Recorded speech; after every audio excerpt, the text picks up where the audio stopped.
Look closely at a busy Kampala trading center. You might wonder where the goods come from, how traders pick their spots, and what draws crowds.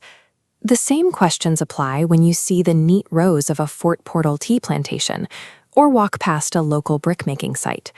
You are observing how humans interact with the physical environment.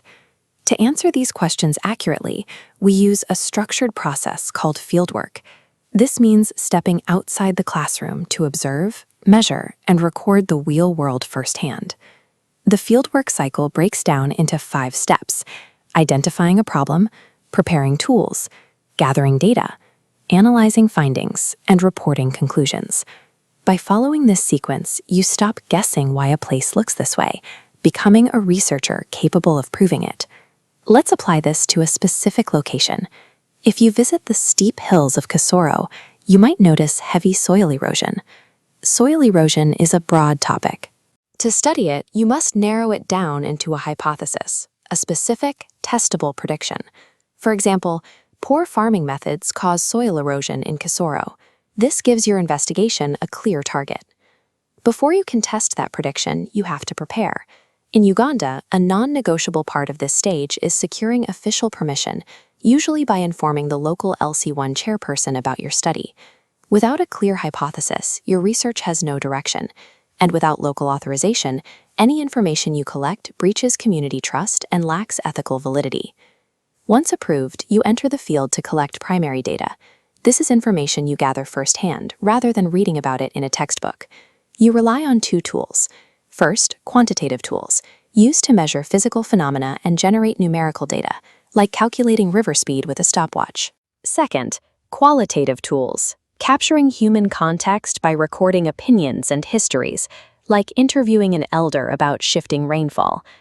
Even with the right tools, real-world conditions can compromise your study. Imagine you are researching the economic impact of the Lugazi sugar factory. You bring a long survey to the factory, but workers walk away. Worse, the manager watches. Will they answer honestly? No. His presence alters responses, corrupting data through observer bias. How do you fix this? Shorten the survey and interview workers privately. You have to adapt your tools on the fly and actively remove outside influences. That is the only way to protect the integrity of your data. This diagram shows a cross-section of a Wakiso wetland. It illustrates a transect walk, where you organize data by recording spatial changes across a straight line. As you walk, you map distinct zones: the river, wetland, vegetable garden, banana plantation, and the homestead. Compiling these observations finalizes your reporting. Let's review the 5 non-negotiable rules for this entire cycle. Formulate a clear hypothesis, secure LC1 permission, mix quantitative and qualitative tools, eliminate bias, and always report your findings honestly. For practice exercises and more resources on designing your own geographical study, check out the links in our digital network. Geography exists far beyond the pages of a textbook.